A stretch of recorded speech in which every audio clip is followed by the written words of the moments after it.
Good evening, all, and welcome back to Dark Fears. Tonight, we journey into the frozen heart of Ontario, through forgotten corners, isolated small towns, endless wilderness, and places where help does not reach, to uncover 7 of the most disturbing true horror stories ever recorded from this region. These are not legends or campfire tales. These are real, documented encounters from ordinary people who survived things they still struggle to explain. From abandoned farmhouses, buried under snow, to forests where creatures should not exist. From basements hiding unspeakable secrets, to disappearances that defy explanation. Tonight, you will hear horrors that linger long after the lights go out. If you are new here, make sure to subscribe to Dark Fears for daily true horror content that will keep you up at night. Hit that notification bell so you never miss when the darkness calls. Now, let us step into the shadows of Ontario, where civilization ends and terror begins. My name is Ethan Caldwell, and this happened when I was 32. During a winter I thought would finally put my life back on track. After my divorce, I took a seasonal job as a maintenance contractor near Algonquin Provincial Park, checking remote cabins that were shut down for the winter. I wanted isolation, silence, somewhere my thoughts couldn't chase me. The cabin I was assigned to sat near a frozen lake, accessible only by a narrow service road that disappeared under snowdrifts by January. My goal was simple: inspect the structure, repair storm damage, and document wildlife interference. What I feared, though I didn't admit it then, was being alone with myself for too long. The first night, the quiet felt unnatural. No wind, no distant animal calls, just a thick, pressing stillness, as if the forest was holding its breath. Around midnight, I heard something beneath the ice, not cracking, whispering, low, rhythmic, almost conversational. I told myself it was pressure shifting under the lake. Science over superstition. Still, I slept with the lights on. By the third night, I noticed footprints near the shoreline. Barefoot, human-shaped, leading from the center of the frozen lake toward my cabin, then stopping abruptly, as if whoever, or whatever, made them had simply vanished. That was when I realized I wasn't as alone as I'd hoped. The next morning, I examined the footprints more closely. They weren't frozen solid like they should have been. The edges looked fresh, as if they'd been made minutes ago, not hours. Kneeling there, my fingers went numb through my gloves. But what chilled me wasn't the cold. It was the realization that the prints didn't show signs of toes separating. Just smooth impressions, like someone wearing skin too tight for their feet. I radioed my supervisor, Mark, a practical man who hated unnecessary reports. He laughed it off, told me snow does strange things, and reminded me my contract bonus depended on finishing the inspection. I needed that money, so I stayed. That night, the whispers returned, louder, clearer. They weren't words I understood, but they followed a pattern, rising and falling like a chant. At one point, I swear the sound came from beneath the cabin, not the lake. I grabbed a flashlight and checked the crawl space. Nothing but frozen dirt and old support beams. Still, I couldn't shake the feeling that something was listening back. At 3:17 a.m., there was a knock on the door. 3 slow taps. When I looked through the window, I saw only the frozen lake and fresh footprints leading right up to my porch. They were facing the door, waiting. I didn't stay. I packed my truck before sunrise, hands trembling so badly I dropped my keys twice. As I turned the ignition, the radio crackled to life on its own. No music, just whispering. My name, Ethan, repeated over and over, each time a little closer, a little more familiar. The service road was worse than I remembered. Snowbanks had risen overnight, narrowing the path. Halfway out, I had to stop. Standing in the road were footprints again, dozens this time, leading in every direction, circling my truck. I didn't see bodies. I didn't need to. I felt them. The engine stalled. The whispers screamed. Then suddenly, everything stopped. Silence. The truck roared back to life. I didn't look back. I drove until my hands bled from gripping the wheel. I quit the job that day. I moved cities. But sometimes, in winter, when the ground freezes hard enough, I hear whispering through my apartment floor. Not threatening, not angry, patient, like something beneath the ice. Still waiting for me to come back. I didn't stay. I packed my truck before sunrise, hands trembling so badly I dropped my keys twice. As I turned the ignition, the radio crackled to life on its own. No music, just whispering. My name, Ethan, repeated over and over, each time a little closer, a little more familiar. The service road was worse than I remembered. Snowbanks had risen overnight, narrowing the path. Halfway out, I had to stop. Standing in the road were footprints again, dozens this time, leading in every direction, circling my truck. I didn't see bodies. I didn't need to. I felt them. The engine stalled. The whispers screamed. Then suddenly, everything stopped. Silence. The truck roared back to life. I didn't look back. I drove until my hands bled from gripping the wheel. I quit the job that day. I moved cities. But sometimes, in winter, when the ground freezes hard enough, I hear whispering through my apartment floor. Not threatening, not angry, patient, like something beneath the ice. Still waiting for me to come back, I tried to convince myself it was over. For months, I avoided anything that reminded me of that winter. News about Algonquin, photos of frozen lakes, even the sound of ice clinking in a glass. I took a warehouse job in Toronto, surrounded by people, noise, and concrete. Somewhere safe, somewhere solid. But the whispers followed me. At first, they only came when the temperature dropped below zero. I'd be lying in bed when a faint vibration traveled up through the floor, barely noticeable, like distant machinery. Then the murmurs would begin, soft, familiar, not speaking words, remembering them. Memories I hadn't shared with anyone. My divorce, my guilt, the things I never said out loud. One night, my downstairs neighbor knocked on my door, pale and confused. He asked if I'd been talking through the floor late at night. Said it sounded like chanting. That was when I understood the truth I'd been avoiding. Whatever lived beneath that ice wasn't tied to the lake. It was tied to me. I'd listened. I'd answered by staying as long as I did. That made me part of it. The whispers weren't calling me back. They were settling in. The dream started after that. Always the same. I was standing on the frozen lake again. But this time there was no cabin, no forest, just endless white stretching in every direction. Beneath my feet I could see faces trapped in the ice, mouths open mid-whisper, eyes rolled back like they were listening to something even deeper below. In the dream, the ice would crack, not violently, but politely, invitingly, and I'd feel hands around my ankles, gentle but firm, pulling me down. I always woke up before breaking through, gasping, my feet numb as if they'd truly been exposed to the cold. I went to a doctor, then a therapist. Stress, they said. Trauma.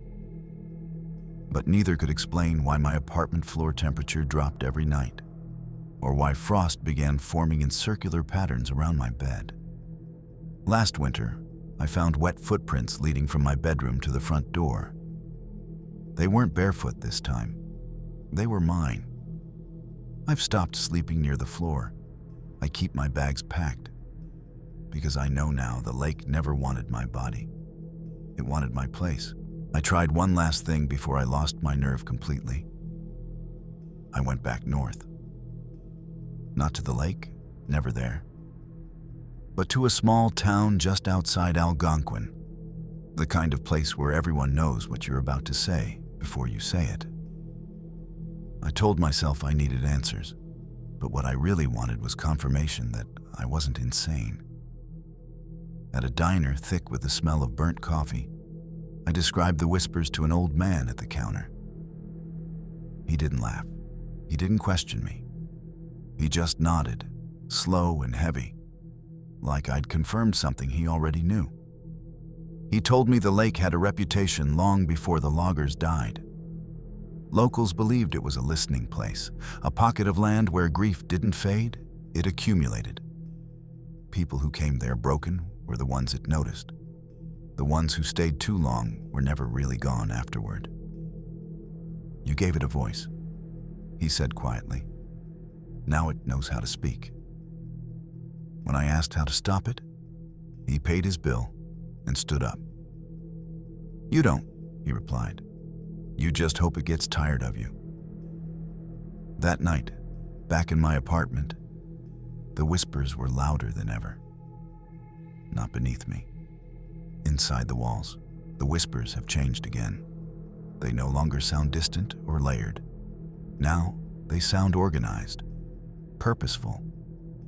Sometimes they speak in my own voice, practicing my tone, my pauses, like something rehearsing how to be me. Last week, my phone rang at 2:11 a.m. The caller ID showed my name. When I answered, all I heard was breathing, and beneath it, the soft sound of ice shifting. Then the line went dead. I don't think the thing beneath the lake wants to pull me back anymore. I think it's learned enough. Learned how to live where I live, how to move where I move, how to be heard without ice or snow. I've started noticing gaps in my memory, hours I can't account for, messages typed in my phone that I don't remember writing. One draft message simply reads, "It's warmer now." If I disappear, if someone finds this account later, understand this. Ontario's wilderness doesn't always kill you outright. Sometimes it studies you, sometimes it lets you go, and sometimes it follows. I'm writing this now because I can feel the end approaching, not like a threat, but like an appointment I forgot I made. The whispers don't rush me. They never have. They just remind me, softly, that I belong to something older than cities, older than names, older than the idea of escape. Last night, I woke up standing barefoot in my kitchen. The floor was wet and freezing, my footprints trailing behind me like a path I didn't remember choosing. The front door was open. Outside, snow was falling in heavy, silent sheets, even though the forecast said rain. For a moment, I smelled pine and frozen water. Algonquin, clear as memory. I closed the door and pressed my back against it, shaking. The whispers didn't argue. They didn't threaten. They simply repeated what they've always said since the lake first heard me breathe. Stay. That's when I understood the cruel patience of it all. The lake never needed to chase anyone. It waited. It learned. It let time do the work. People like me, people already cracked, were always going to listen eventually. I don't know how much longer I can resist answering. This will be the last thing I write. Not because I'm leaving tonight, but because the whispers don't want records anymore. They don't like witnesses. They prefer memories. Soft, unreliable, easy to rewrite. The sound beneath my floor has deepened. It's no longer whispering. It's moving. Slowly, confidently, like something stretching after a long sleep. The walls creak in response, not from age, but from pressure. I think the lake is empty now.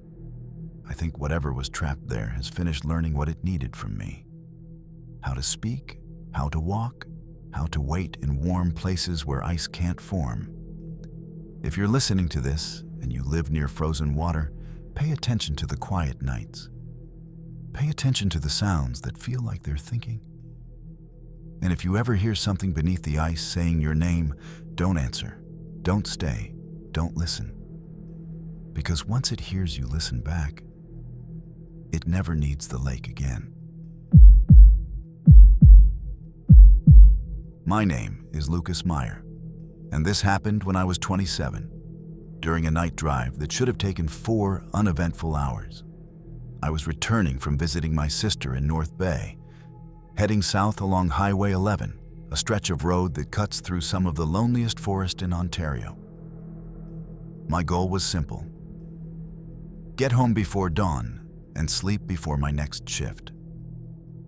What I feared, without admitting it, was being stranded. I hated silence when I couldn't see what was listening. About an hour into the drive, my phone lost signal. No bars, no data. Just the empty icon I'd seen dozens of times before in rural areas. I shrugged it off. Highway 11 is notorious for dead zones. Then the radio followed. Static swallowed the music, slowly at first, then completely. I switched stations, same result. That was when I noticed how quiet the road had become. No passing trucks, no oncoming headlights. Just my own engine humming like it was trying to stay calm for me.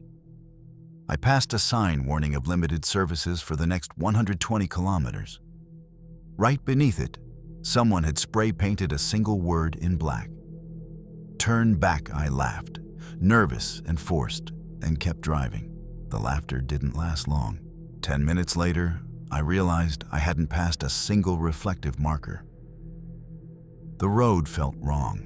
Not damaged, not unfamiliar, just stretched. Like the same stretch of asphalt was repeating itself under my tires. My GPS still showed movement, but the distance to my destination refused to change. That's when my phone vibrated.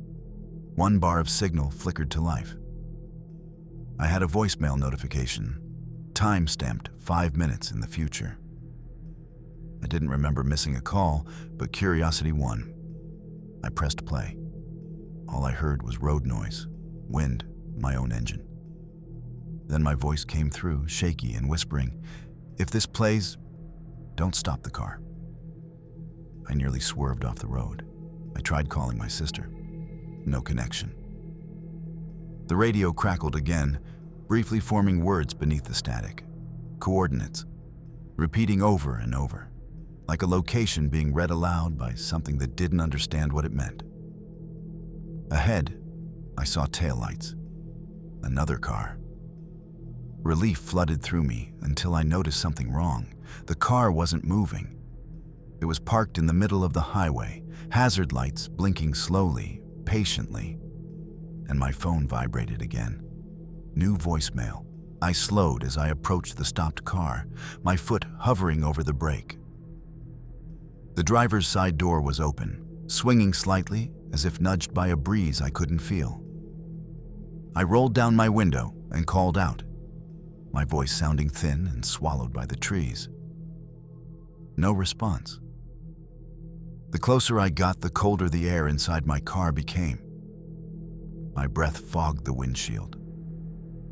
That's when I noticed the skid marks, long, dark streaks leading up to the parked vehicle, like someone had tried desperately to stop. The taillights illuminated something lying on the road behind it. A phone. I recognized the cracked case immediately. It was the same model as mine, same color. When I picked it up, my stomach twisted. The lock screen lit up with my name. Before I could process that, the open car door slammed shut on its own. The hazard lights went dark. The forest seemed to lean in, absorbing the little light my headlights provided. My phone buzzed again in my hand. Voicemail. Same number. Same future timestamp. This time, the message was clearer. My voice, panicked now, breathing hard. "Don't get out of the car," it said. "It learns faster when you stop." I dropped the phone and ran back to my driver's seat, heart hammering, knowing with terrifying certainty that I'd already made a mistake. I slammed the door and locked it, hands shaking as I threw the car into gear. The engine hesitated, just long enough to make my pulse spike, then surged forward. The abandoned car vanished in my rearview mirror, swallowed by darkness like it had never been there at all. A mile later, the radio came back on. Not music, not static. A calm, almost friendly voice began listing dates and times. Car accidents, disappearances, emergency calls that never connected. Each one ended with the same phrase: signal lost. The voice paused. Then it said my full name. My dashboard clock flickered wildly before resetting to a time I didn't recognize. The GPS spun, recalculating over and over, until the map zoomed out completely. There were no roads, no towns, just a blank grid, like I'd driven off the map entirely. I pressed harder on the accelerator, but the speedometer stayed stuck at 60, no matter how much the engine screamed. The forest blurred, repeating the same trees again and again, like a looping background. Then I saw headlights ahead, coming straight toward me. In my lane, not slowing down. I swerved instinctively, tires screaming as I jerked the wheel to the shoulder.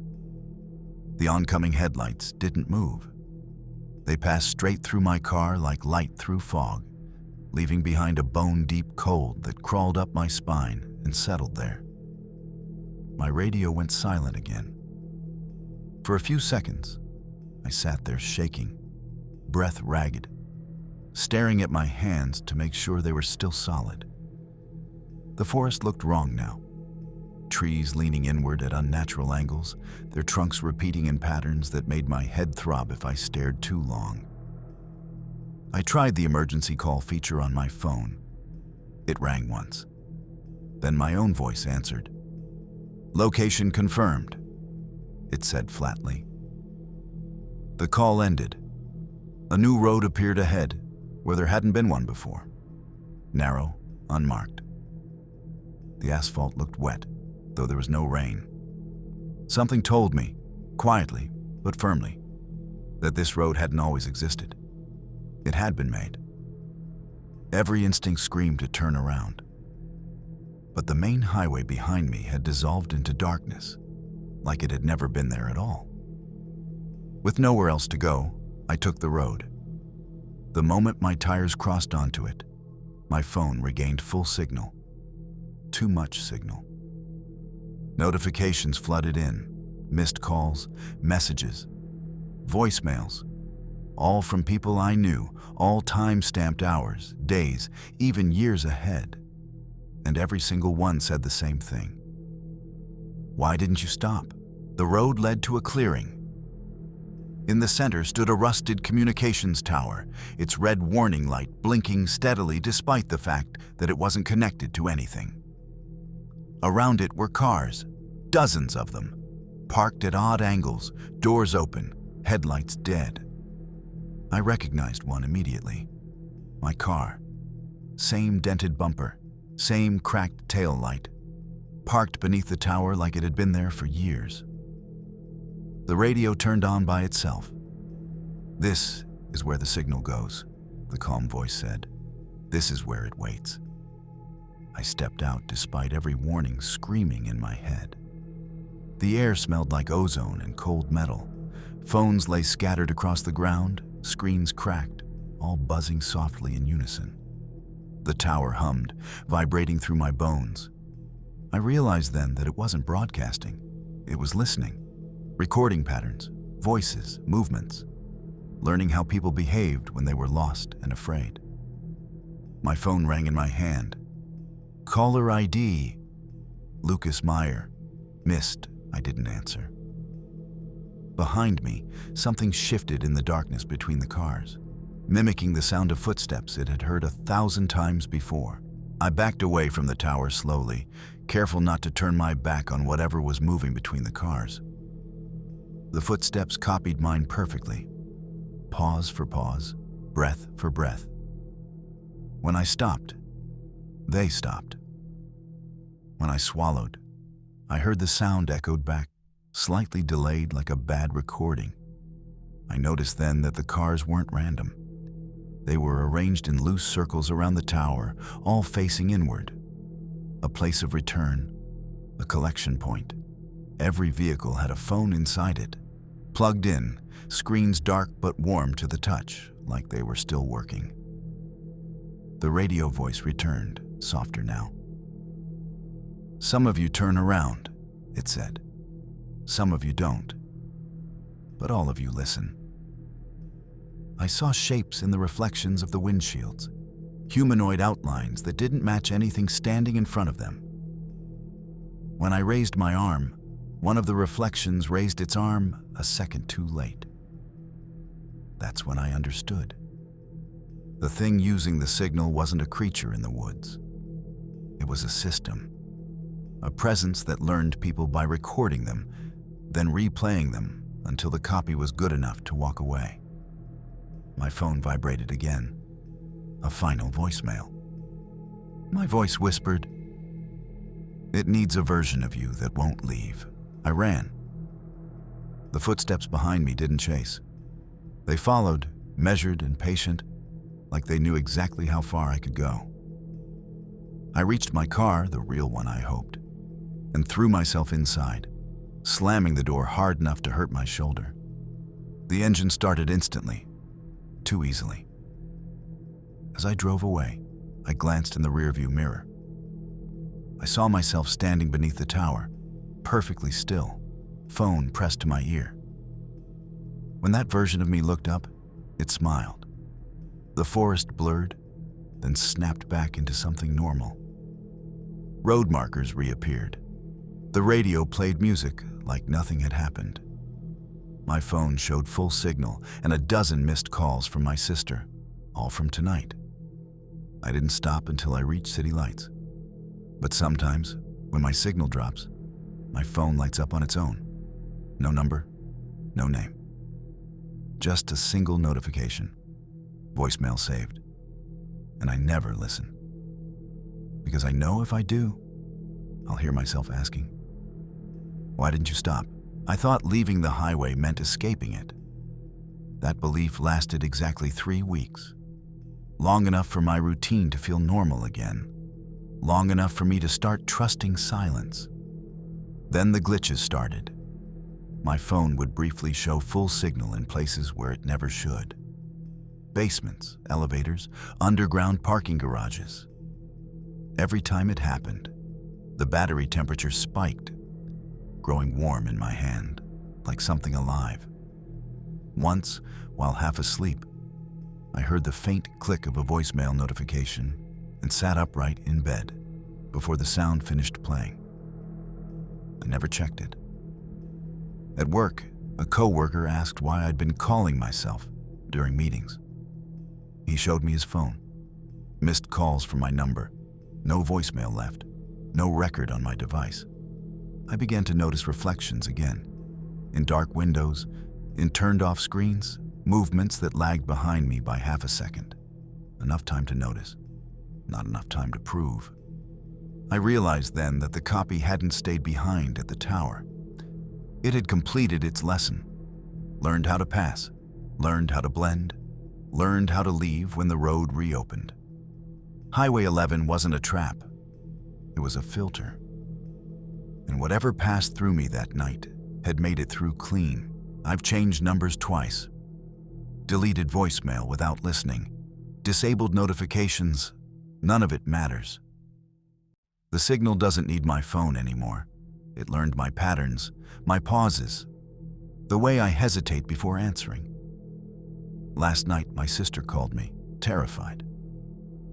She said I'd just left her a voicemail asking her to meet me on Highway 11. She swore it sounded exactly like me. Same breathing, same nervous laugh at the end. I was sitting in my apartment when she called. I told her not to go. I told her to ignore it. She asked me why my voice sounded so far away on the message, like it was being played back through static. I didn't have an answer. Because the truth is this. Somewhere out there, a version of me had never made it home. And somewhere closer, something wearing my voice is still driving, still broadcasting, still waiting for someone else to stop. If you lose signal on Highway 11 and your phone rings anyway, don't answer. If you hear your own voice asking for help, don't listen. Because once the signal learns you well enough, it doesn't need you anymore. My name is Samantha Reed, and this happened when I was 24, taking a solo weekend getaway in the remote wilderness of Killarney Provincial Park, Ontario. I wanted solitude, a break from city life, a place to sketch, hike, and breathe. I didn't expect terror. I didn't expect the fog. The cabin I rented was small, wooden, and perched on the edge of a cliff overlooking a misty lake. It had no electricity, just a wood stove, a single lantern, and a sense of isolation that was almost physical. My goal was to finish my sketches before nightfall and enjoy a quiet dinner. By late afternoon, the fog rolled in, thick, dense, swallowing the trees and lake alike.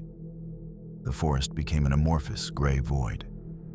As I unpacked, I heard a faint scratching at the door. I assumed it was wildlife, a raccoon maybe. But the sound repeated, soft, deliberate, almost human. I went outside, lantern in hand, and called into the fog.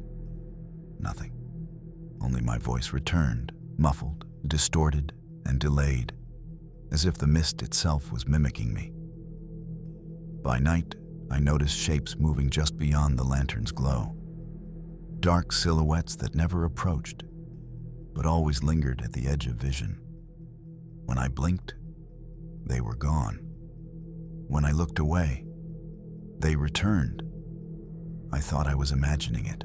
I wasn't. As night fell, the fog thickened into an almost solid wall around the cabin. The scratching at the door became persistent, rhythmic, like nails tapping on wood in deliberate patterns.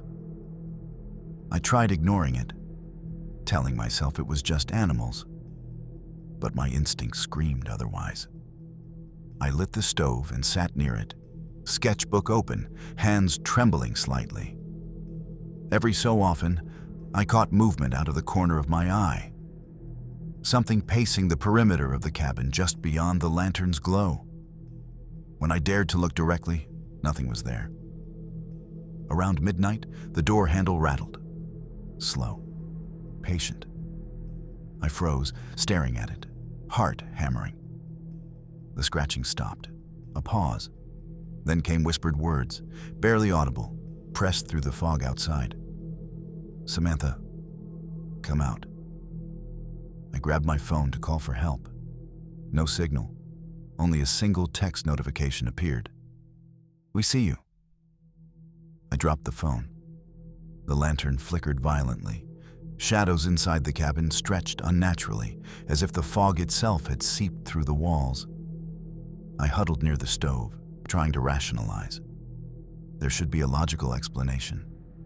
There wasn't one. The fog pressed closer. The whispers repeated my name, now coming from inside the cabin. Though I was alone, I couldn't stay still any longer. The whispers were circling me now, soft but relentless, echoing off the wooden walls and the mist outside. My sketches lay forgotten on the table as I grabbed the lantern and slowly moved toward the door, intending to look outside. The fog was thicker than I had ever seen, almost solid, clinging to the cabin as if it were alive. Shapes danced within it, tall, thin figures that swayed as though caught in a silent wind. One silhouette raised an arm, pointing directly at me. My heart froze. I stumbled back and tripped over a rug, my lantern swinging wildly.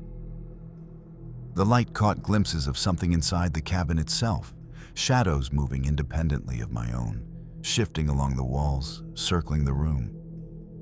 Each whisper now carried meaning.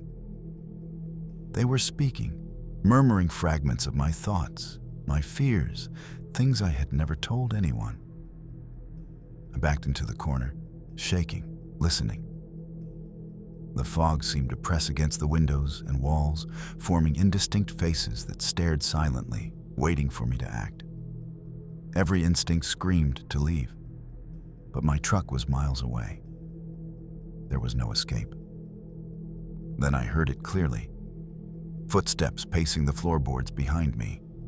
Heavy, deliberate, human. I wasn't alone anymore. I screamed once, loud enough to shatter the quiet night. But it didn't help. The footsteps didn't stop. They circled closer, stopping just behind me. I could feel the cold now, creeping over my shoulders, through my clothes, as if the fog itself had invaded the room. I grabbed a chair and spun around to face the noise. Nothing. Just the shadows, swaying, stretching unnaturally in the lantern light. The whispers had changed. They were chanting now, repeating my name over and over in a tone both familiar and alien. I ran to the door, yanking it open. The fog engulfed me instantly, cold and wet, filling my lungs. The silhouettes outside mirrored my every move, stepping in rhythm with my own feet. I tried to run to the edge of the clearing where the truck was parked, but the landscape seemed to stretch endlessly, the trees elongating and warping with each step. My lantern dropped, extinguishing with a soft clatter. Darkness swallowed everything. The whispers grew louder, merging into a single voice that sounded exactly like me. Stay. Forever. I ran blindly, branches scratching my skin, the mist now suffocating, guiding me toward a place I didn't want to go. Every instinct screamed to fight. But the fog was patient. It waited, and I knew I was exactly where it wanted me. I stumbled forward blindly, branches tearing at my clothes and skin, the whispers now roaring around me like a chorus of voices in a storm. Every step I took seemed to take me further from safety, the clearing behind me dissolving into unrecognizable shapes. My lungs burned, my legs screamed, but I couldn't stop. Then, through the fog, I saw it. A faint glow. My truck. Relief surged through me, but it was fleeting. The closer I approached, the more distorted it became, stretched and bent as if the mist itself had reshaped it. The door swung open by itself. Inside, the seats were frozen, coated in a thin layer of frost that hadn't been there before. My sketches lay scattered on the dashboard, though I had left them on the table in the cabin. I grabbed the keys, heart hammering, and turned toward the ignition. The engine roared, but the headlights illuminated something impossible. Figures standing in the fog, perfectly still, but moving when I blinked. Their faces weren't human. They were blank, smooth, like porcelain dolls carved from shadow. I realized then that the fog wasn't just surrounding me. It had followed me. It was learning, adapting, becoming a part of the landscape, and somehow a part of me. I tried to drive. The truck moved, but the fog seemed alive, curling around the vehicle like thick, wet fingers. Every time I swerved to escape, the road stretched, looping endlessly, and the forest warped, echoing my movements back at me. The headlights revealed nothing that made sense. Trees multiplied, shadows shifted, and faint shapes danced just beyond vision. The whispers returned, now inside the truck.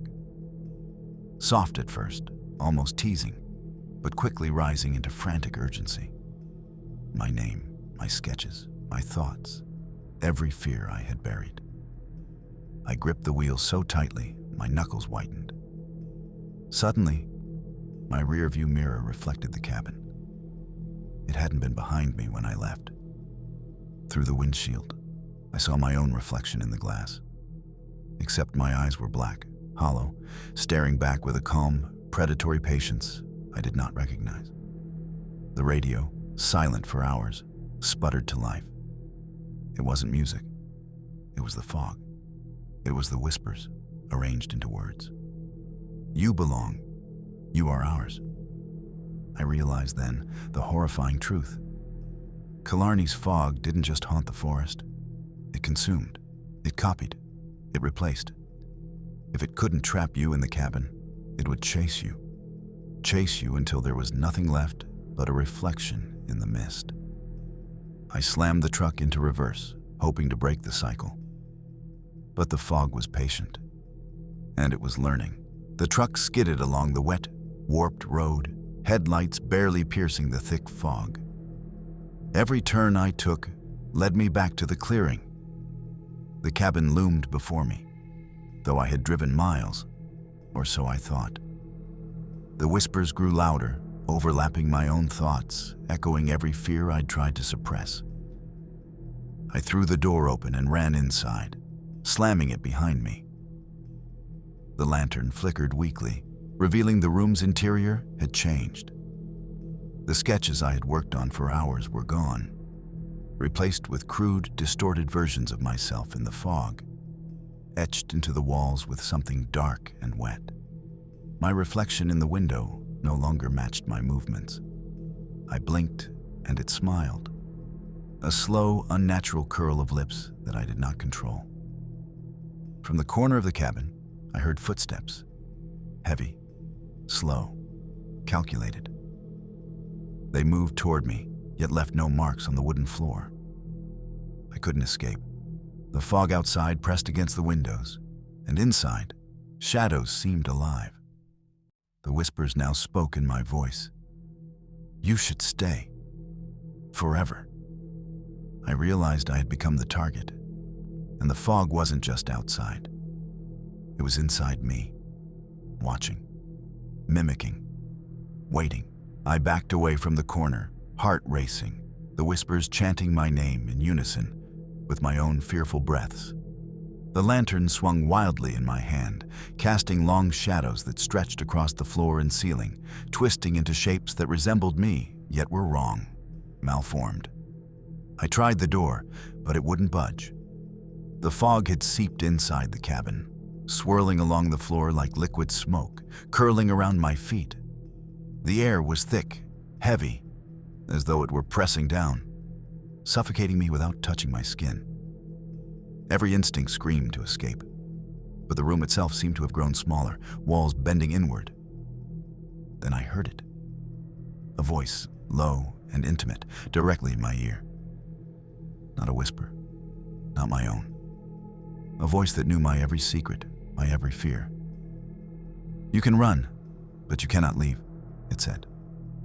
I dropped the lantern. The shadows merged, rising toward me like dark waves, stretching, elongating, forming a barrier between me and the door. My heartbeat echoed in my ears, but the fog, the cabin, the whispers, they had become one entity. I screamed, but the sound was swallowed by the mist. The air itself seemed alive now, watching, learning, preparing for the moment I realized I might never leave Killarney. I don't know how long I stayed in that cabin, trapped between reality and the fog. Time lost all meaning. Hours, days, perhaps weeks passed, though my watch had stopped hours after I first noticed the shapes in the mist. The shadows on the walls became more defined, mimicking me perfectly, down to the smallest twitch of my fingers. I tried to reason with myself. It's just hallucinations, I told myself. Fatigue, isolation, stress. But the whispers didn't let me think. They spoke in my voice, in tones I didn't know I could make, recounting memories I hadn't told anyone. Then I saw them. Not the shadows, not the fog. Figures in the corner of the room, tall, thin, almost invisible but undeniably present. They weren't human, yet they carried my features, twisted, malformed, grinning with the knowledge that I could not escape. My body wanted to run, to break free, but my legs refused. I realized the fog didn't just trap people, it learned them, it replaced them.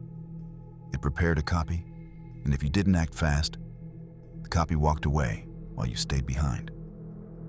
I could feel it now, touching the edges of my mind, waiting for me to falter, to become part of the mist. I understood. I had only seconds before it would claim me completely. I made a choice.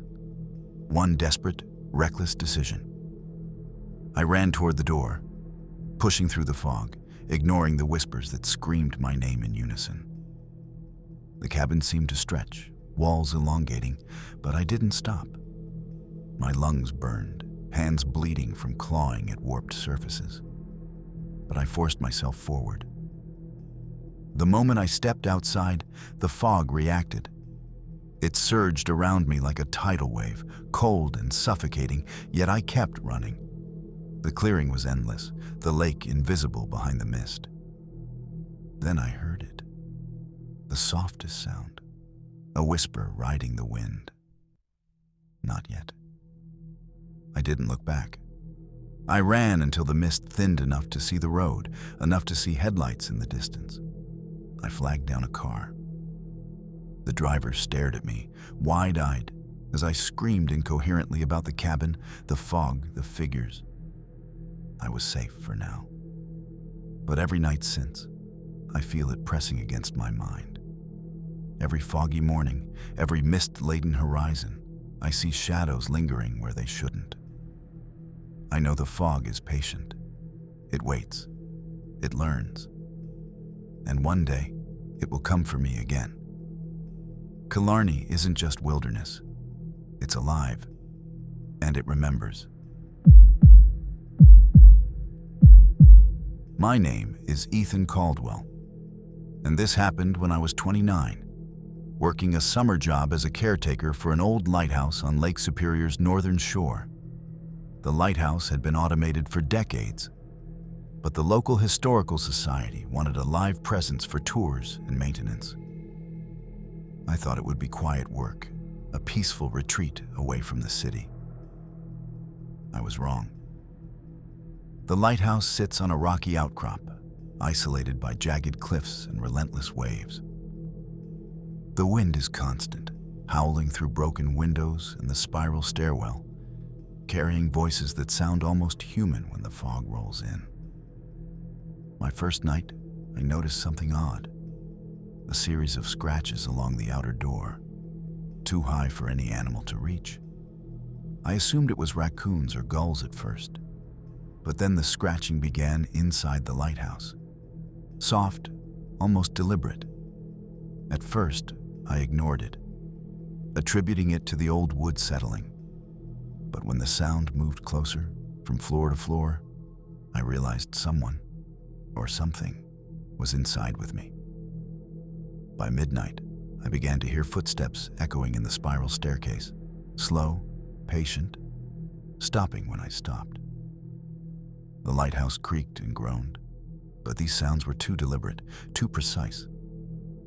And then I heard a voice, faint, rasping, whispering my name. Ethan. You shouldn't be here.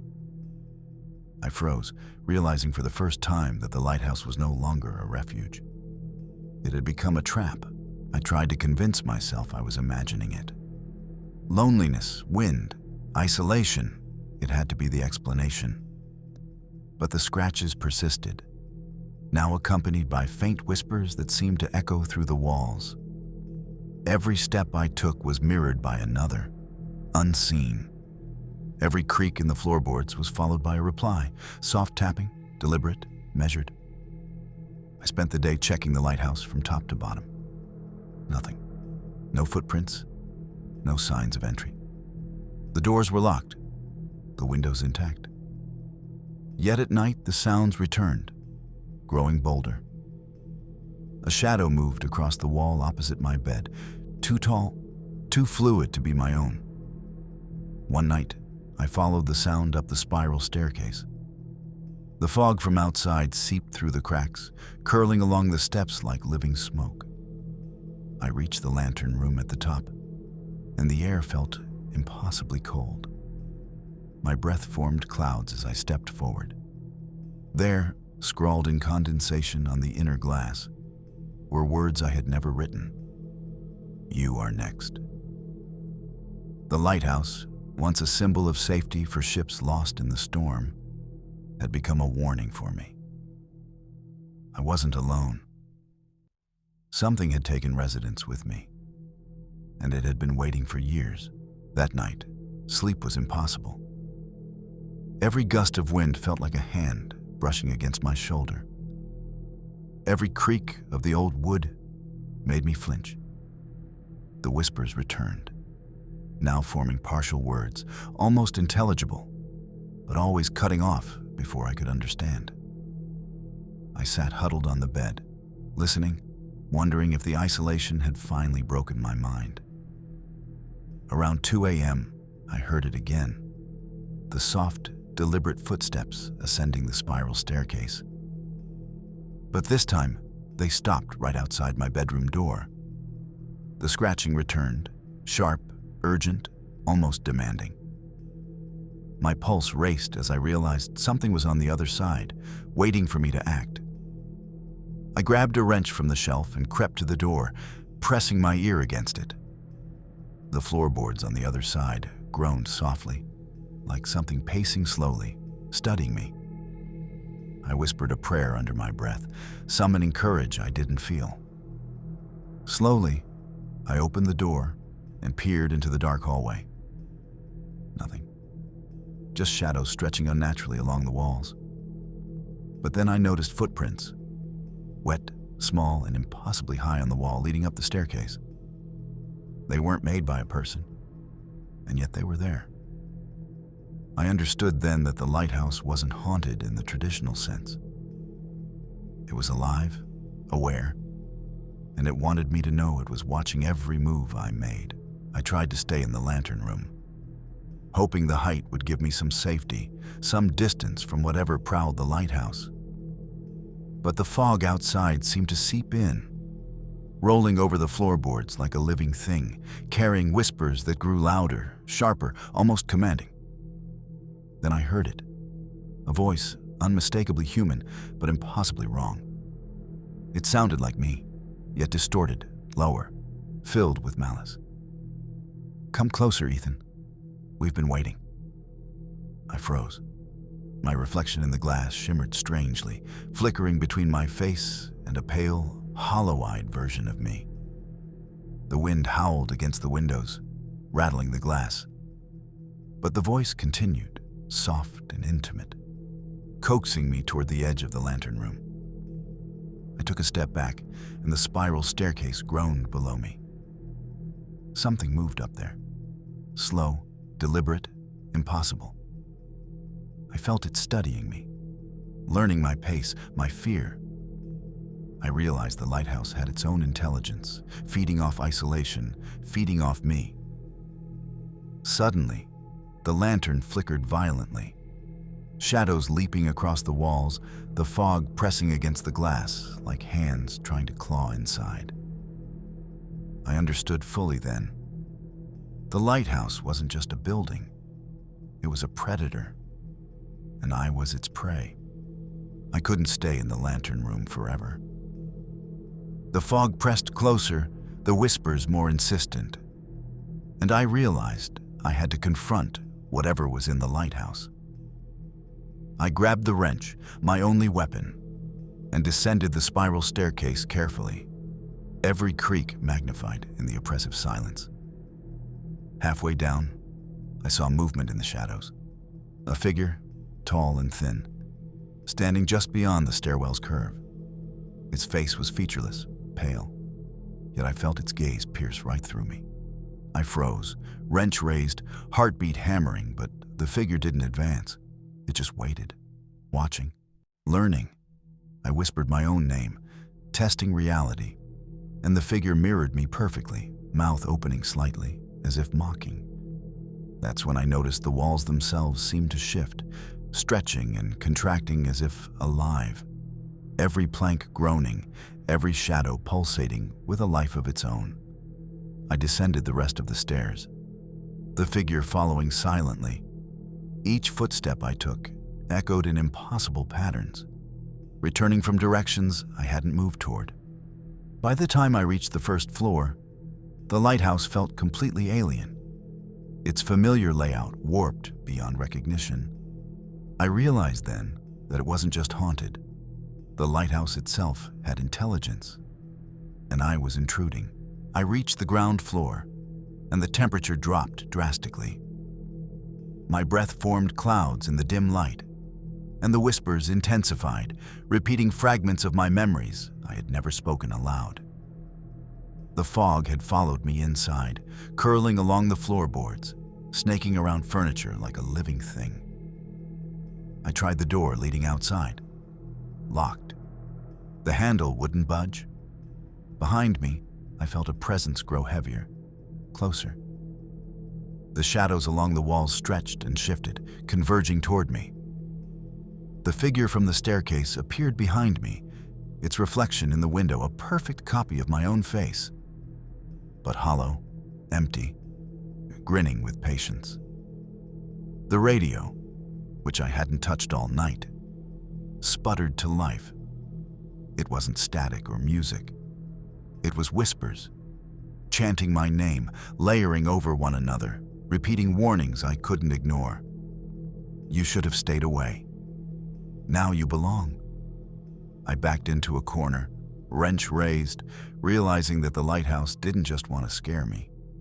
It wanted me trapped, a permanent resident in its fog-drenched walls. Every instinct screamed to run, but there was no exit. The building itself had become a labyrinth designed to keep me in. I understood fully then. The lighthouse didn't merely haunt. It consumed, shaping reality around me, bending it to trap, to study, to own. I knew hiding in the corner wouldn't save me.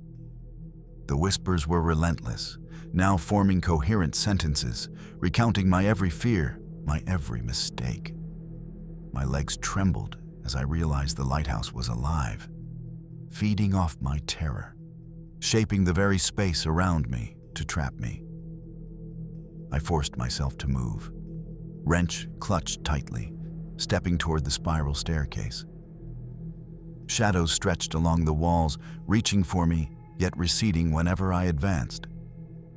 Every step I took was mirrored by distorted reflections in the broken windows. My own face stared back at me, then smiled maliciously, lips moving when mine did not. From above, I heard footsteps descending the stairs slowly, patiently, matching my pace exactly. The fog outside pressed against the glass as though trying to pry it open. The figure from before appeared again, this time closer, more defined, its featureless face now faintly showing my own expression, twisted into fear.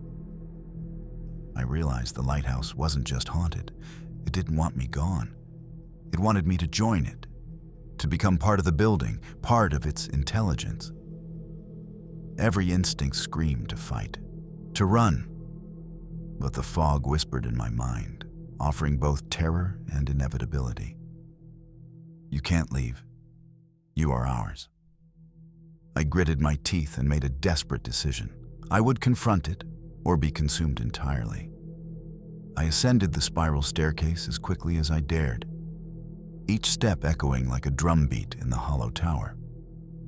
The figure followed, silently, yet always present, its reflection in every cracked window, in every polished surface, matching my movements with terrifying precision. I reached the lantern room and slammed the door behind me. The fog surged against the glass like waves in a storm, pressing me against the walls. Shadows twisted along the floor, forming shapes that were half human, half fog, writhing with anticipation. My reflection in the glass flickered violently between myself and the featureless figure, lips curling into a grin I did not recognize. The whispers now roared inside my head, a cacophony of voices repeating my name, mocking my fear, recounting my secrets, predicting my every move. My breath came in ragged gasps. The room seemed to stretch impossibly, the railing bending and elongating, the floorboards pulsating like the heartbeat of the building itself. Then I heard it clearly. The lighthouse spoke. Not with words, but with intent, with awareness. A single thought penetrated my mind. Stay. Forever. I realized fully then that I could not fight it. I had to either submit or be consumed entirely. Every instinct screamed to flee, but there was nowhere to run.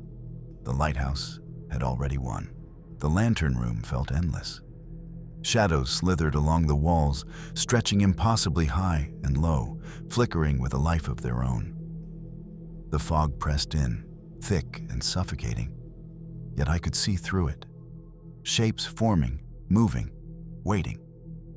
My reflection continued to mock me, grinning in ways that I did not, whispering things only I could know.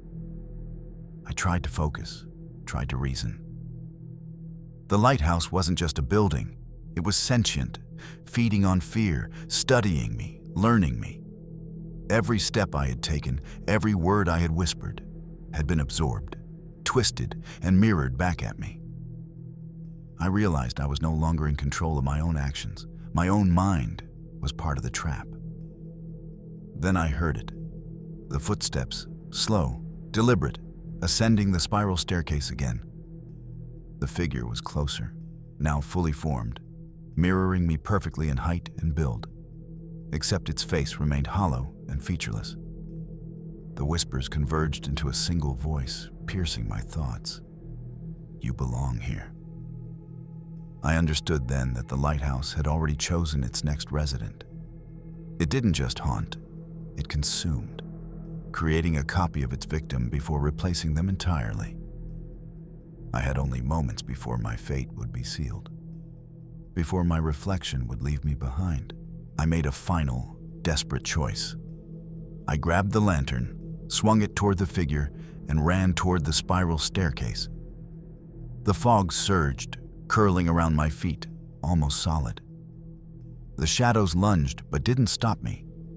My reflection followed, grinning, whispering threats in my own voice. But I ran anyway. Reaching the door to the lighthouse, I yanked it open. The wind screamed, cold and wet, and the fog tried to push me back. I stumbled onto the rocky cliffs outside, heart hammering, lungs burning, and ran blindly toward the nearest path leading to the main road. Behind me, the lighthouse stood silent once more, but I could feel its gaze, cold and calculating, piercing my back. Weeks later, I returned to the site with authorities. The lighthouse appeared normal, abandoned, the fog dissipating with the dawn. No evidence of shadows, no trace of the figure, nothing. But sometimes at night, when fog rolls in across Lake Superior, I feel it again. Watching, waiting, whispering in my head. The lighthouse never forgets, and neither does the fog. I survived, but I know one day it will come for me again. My name is Sarah Thompson, and this happened when I was 22, backpacking through Algonquin Park with two close friends, Michael and Jenna. We were chasing adventure, eager to escape the city for a few days of forest camping. I thought I was prepared, experienced even, but nothing could have prepared me for what we encountered. Our first night in the park was uneventful, but the second night, things changed. We had set up camp near a secluded lake, the trees thick and dark, the sky heavy with clouds. Around midnight, I awoke to the sound of snapping twigs outside the tent.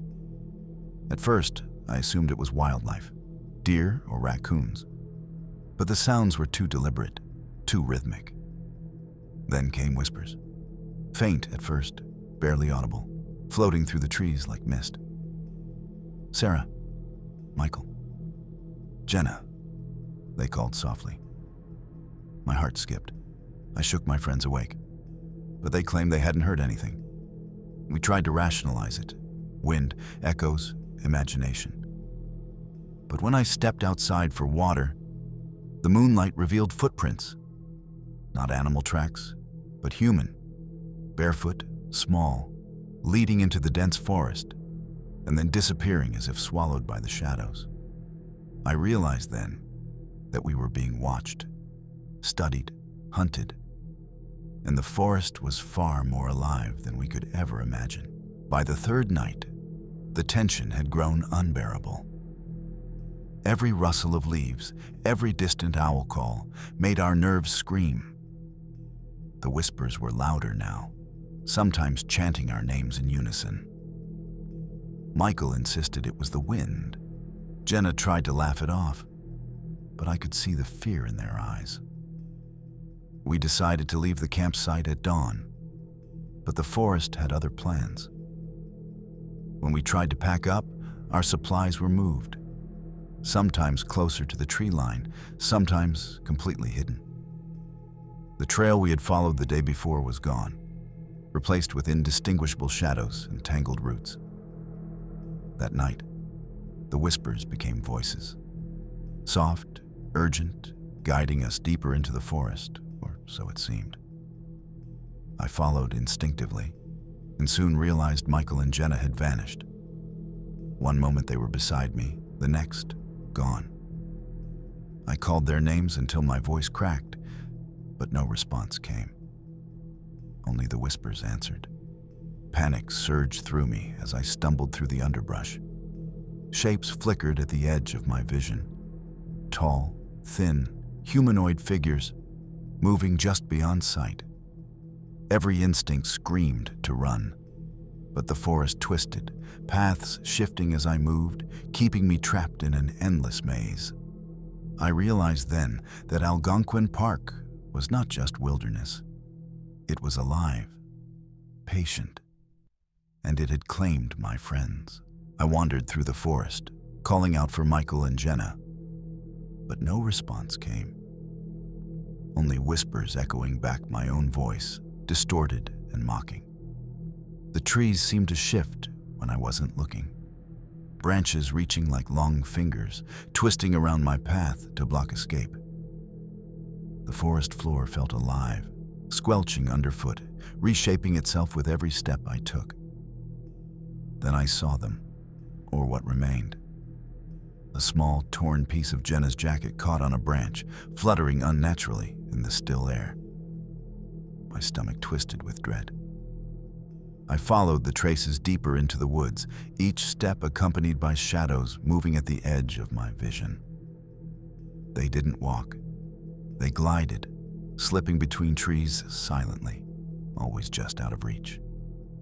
The whispers grew urgent, almost commanding. Come closer, don't run. Fear and curiosity battled inside me, but I couldn't stop. I had to find them, had to know what had happened.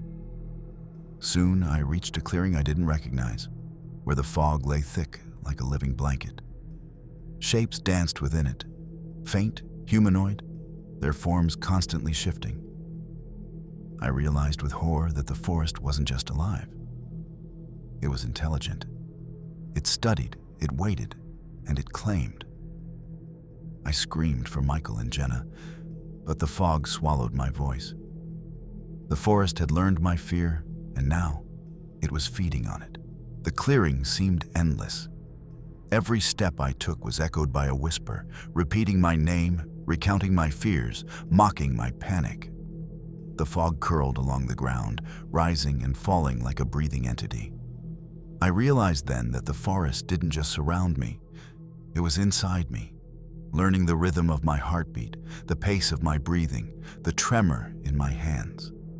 Suddenly, shadows coalesced into a tall figure. Humanoid, but wrong. Too thin, elongated, moving with unnatural grace. Its head tilted in impossible angles, and where its eyes should have been, there was only darkness. I froze, wrenching my flashlight toward it, but the beam faltered, swallowed by the fog. I stumbled backward, but the ground beneath me shifted, roots tangling around my ankles, pulling me closer to the figure. Panic gripped me like ice. I could hear the whispers converging, forming a sentence. You will join us. I realized then that the forest didn't just steal people, it replicated them. Michael and Jenna were no longer themselves. They had become part of the forest, reshaped, bound to its will. And if I didn't escape, I would be next. I ran blindly, branches clawing at me, fog thick as walls, whispers chasing me relentlessly. Algonquin Park had no mercy, no forgiveness. And I was beginning to understand why so many campers vanish without a trace. I ran blindly through the forest, the fog wrapping around me like living chains. Every direction looked identical. Twisted trees, thick underbrush, shadows gliding just out of reach. My lungs burned, and my heart pounded so loudly I could almost hear it over the whispers that now roared in unison. Then I heard it. Footsteps, but not mine. Lighter, quicker, moving with unnatural precision, echoing my own. Michael and Jenna? Or something else wearing their forms? My fear spiked as I realized the shapes ahead were humanoid, but distorted, elongated, their movements jerky yet purposeful. I stumbled over roots, nearly falling, and the whispers swirled around me. You cannot leave.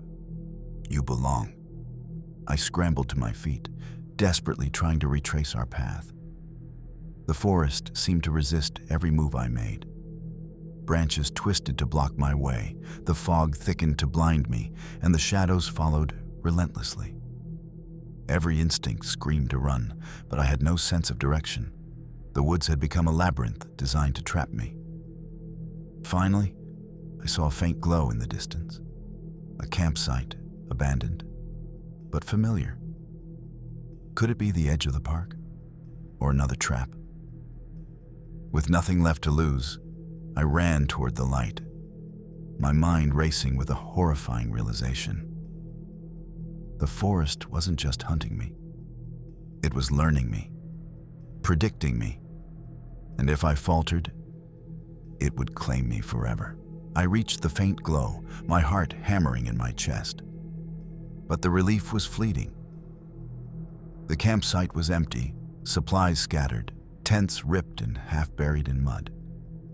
The fog pressed in tighter here, almost tangible, curling around the tents like fingers. Whispers now spoke directly into my mind, mimicking Michael and Jenna's voices. Sarah, come with us. Don't run. I realized with horror that the forest didn't just trap campers. It copied them. It had already claimed my friends, remade them into something otherworldly. Panic surged, and I ran again, deeper into the mist. Branches tearing at my clothes, roots tripping me, shadows stretching impossibly to block my path. Then I saw movement ahead. My friends? No. Their forms were wrong. Elongated, faces hollow, eyes black as night. They moved in unnatural patterns, limbs bending in ways they shouldn't. Yet their voices called me, coaxing me closer. I screamed, lunging past them, and the forest seemed to respond, walls of fog shifting to funnel me toward its center. I had to escape, or I would join them, become another mimic in this living nightmare. Every instinct screamed to fight. But the fog was patient, the forest clever, and the night endlessly long.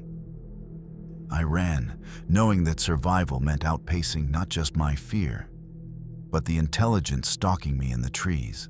I ran through the fog, branches slapping my face, roots clawing at my ankles, my own screams swallowed by the forest. The shadows followed relentlessly, moving just beyond the edge of vision, mimicking my every movement. Each step felt heavier, the ground almost alive, pushing me back, testing my resolve. Then I saw it, a massive, humanoid shape emerging from the fog, impossibly tall, limbs elongated and twisting unnaturally. Its face was a grotesque mockery of human features, with hollow eyes that seemed to pierce straight into my soul. The whispers became deafening, a chorus of voices calling my name, laughing at my panic. I realized the forest didn't just want to trap me. It wanted me to become part of it. Another shadow among the trees, another voice in the whispers. Every instinct screamed to flee, but the fog shifted constantly, corridors of mist opening and closing, twisting reality around me. I sprinted blindly, the figure gliding behind me, faster than any human could move. The trees themselves seemed to lean, roots stretching toward me, trying to pull me into the darkness. I knew I had only moments to escape before the forest claimed me as it had claimed Michael and Jenna. I stumbled into another clearing, heart hammering, lungs burning. But the figure and its copies weren't far behind. The fog churned like liquid, and every shadow seemed alive, writhing and whispering. The voices of my friends echoed, twisted and hollow. Sarah, join us, forever. I spotted a narrow path leading downhill toward a faint road I had noticed on the map earlier. Desperation fueled me as I ran, branches tearing at my clothes, roots tangling around my feet, fog pressing in from all sides. Every instinct screamed that the forest was intelligent, tracking me, predicting my every move. Behind me, the twisted copies moved with impossible speed, keeping pace without making a sound. Their hollow eyes glimmered in the fog, reflecting the pale moonlight. Panic turned to terror as I realized the forest wasn't just a predator. It was a collector, reshaping those it captured to serve its will, feeding off fear and isolation. Finally, I burst onto the road, the fog thinning, the whispers fading slightly. My legs trembled, lungs burned, and I looked back once. The forest seemed still, almost calm, but I knew it was waiting, patient, ready for the next careless soul. Michael and Jenna were gone, and I survived. But I knew Algonquin Park had marked me. It would always remember. I reached the road, my legs trembling, my breath ragged, but I couldn't stop running. The forest behind me was silent now, or so I thought. Even as I put distance between myself and the fog, the whispers lingered, faint and mocking, curling into my mind like smoke. I realized then that Algonquin Park didn't just take people. It left a trace, a psychic imprint that followed its survivors, whispering warnings, feeding fear. I collapsed at the side of the road, shaking, tears streaming down my face. The moon peeked through the clouds, illuminating the twisted branches and fog at the forest's edge. I swore I saw shapes moving between the trees, subtle and deliberate, as if the forest was watching, judging, waiting for me to slip. I pulled my map from my backpack, trying to orient myself, but it seemed altered. Trails and landmarks shifted, impossible to reconcile with memory.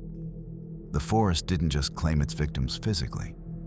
It warped reality, reshaped paths, and used the mind as another tool of terror. And then I understood fully. Michael and Jenna weren't just lost. They were gone, remade, absorbed into the forest's intelligence. And I was lucky, or cursed, to have escaped, carrying their absence as a permanent weight, a warning I could never forget. I eventually made it to a ranger station at dawn, exhausted and shaking. The rangers listened to my story, skeptical at first, then uneasy when they noticed the raw terror in my eyes. They took me to the park's records. Dozens of campers had vanished over the decades in the same area. Trails lost, people never found. Some reported whispers in the woods, sightings of humanoid shadows, inexplicable disorientation.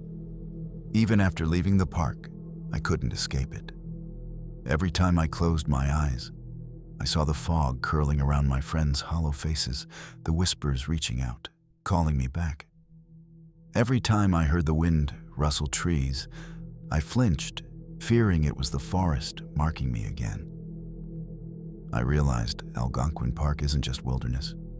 It is intelligent, patient, and cruel. It waits for the careless, the curious, the unprepared, and it consumes them in ways that defy logic. The forest doesn't forget, and it doesn't forgive. I survived. But I carry the memory, the fear, and the knowledge that someday the forest may come for me again. Some nights, I dream of the fog, and I wake to the sound of whispers calling my name. And I know, deep down, that I am never truly free. My name is David Harper, and this happened when I was driving solo along Highway 17 in northern Ontario. I was returning from a photography trip, exhausted from hours of winding roads in dense forests.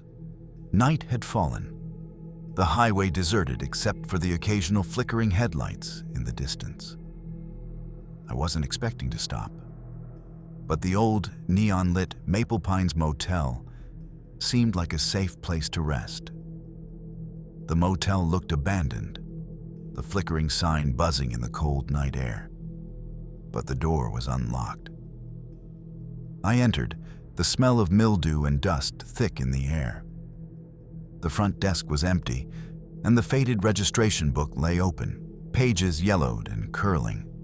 A single key was left on the counter. Against my better judgment, I grabbed it and took room 6, hoping for a few hours of sleep before continuing my drive.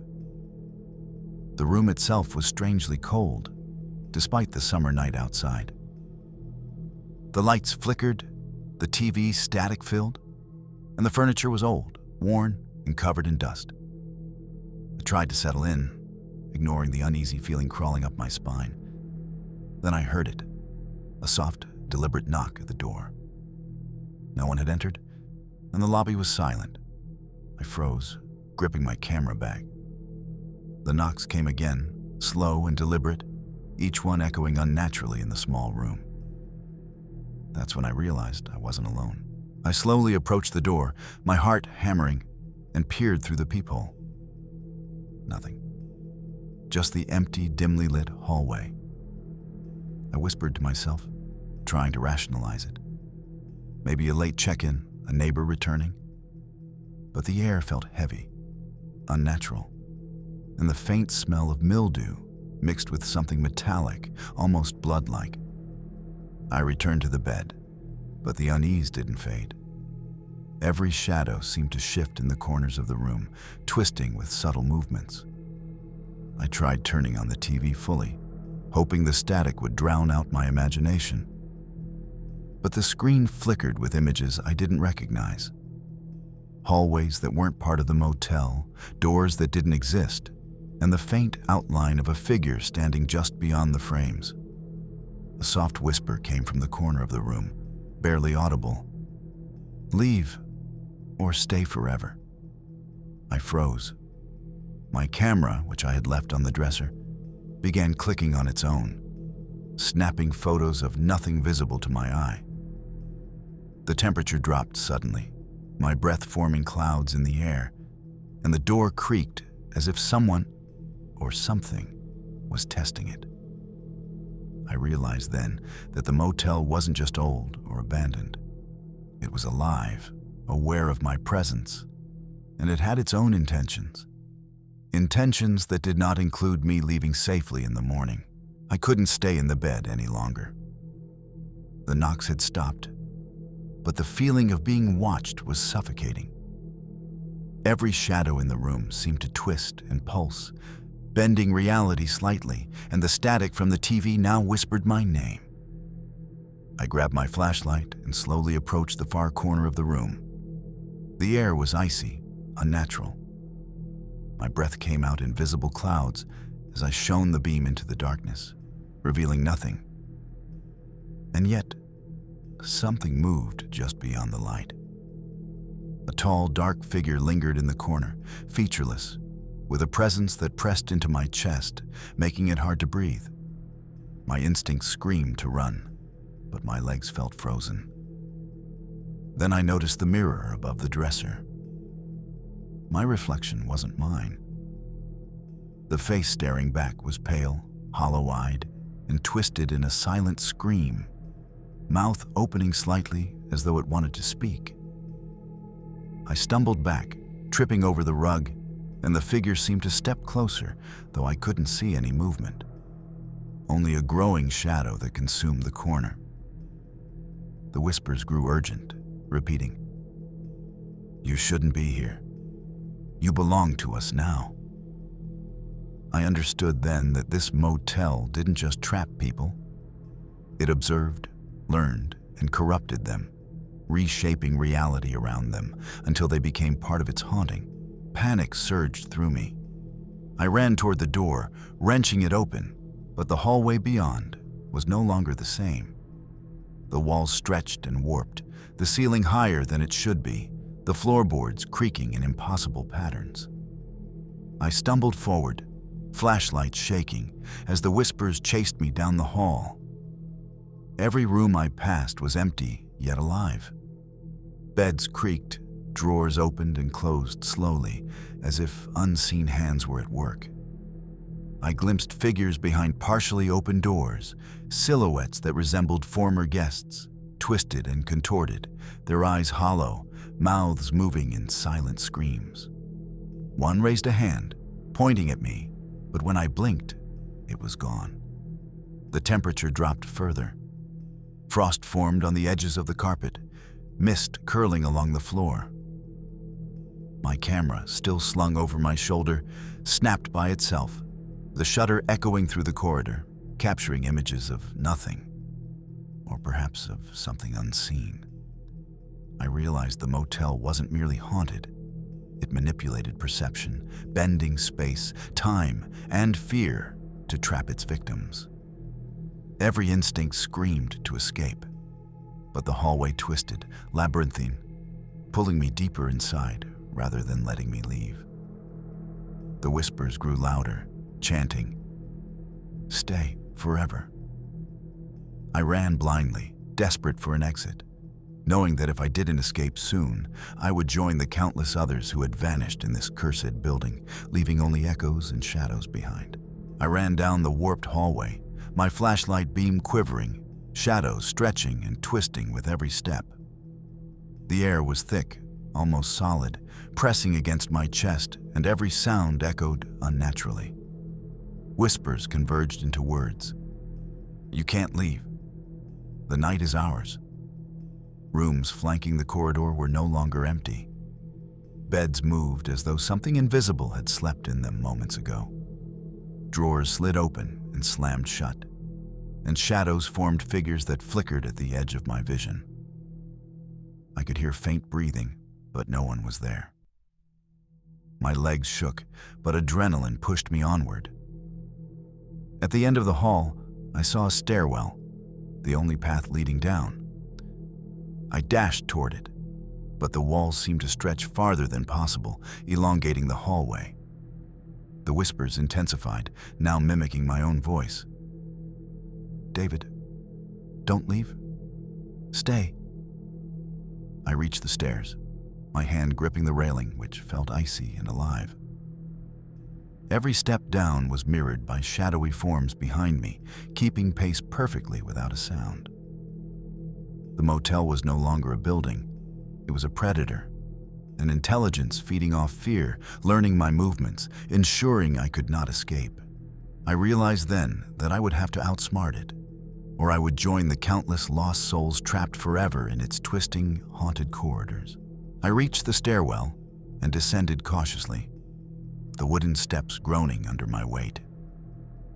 The basement below was darker, colder, and smelled of decay. Shadows pooled in the corners, moving independently, whispering my name with voices both familiar and alien. My flashlight revealed only fragments of the room, an old boiler, stacks of dusty crates, and dark stains that I prayed weren't blood. Then I saw them, figures of past victims, pale, hollow-eyed, twisted into grotesque mockeries of human form. They didn't speak but raised their heads slowly, watching, waiting, as though the motel itself had summoned them to block my path. My heart raced, and I stumbled backward, tripping over a coil of rusted wire. The whispers grew urgent, almost pleading, yet menacing. Join us. Stay forever. Belong to the night. I realized the motel didn't just haunt people, it consumed them, merging them into the building's consciousness, leaving nothing human behind. I clutched my camera like a talisman, hoping to capture proof, but the shutter clicked automatically, capturing only shadows, distorted light, and shapes that defied logic. I understood then that leaving alive would require more than running. It would require outsmarting an entity that could manipulate reality, warp perception, and anticipate every move. The basement seemed endless, the exit nowhere in sight, and I knew the motel's patience was infinite. I pressed forward through the basement, the shadows stretching unnaturally with each step. The whispers were relentless, merging into a chorus that echoed inside my skull, repeating my fears, mocking my desperation. Shapes flickered at the edge of my vision. Humanoid, yet wrong. Faces hollow, limbs bending at impossible angles.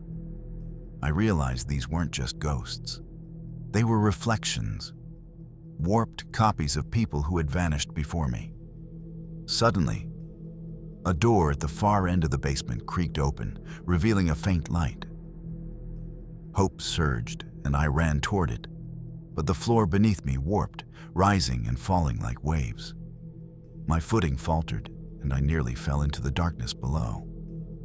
The shadows surged closer, silent but heavy, as if the motel itself were alive, pushing me toward the light or into the abyss.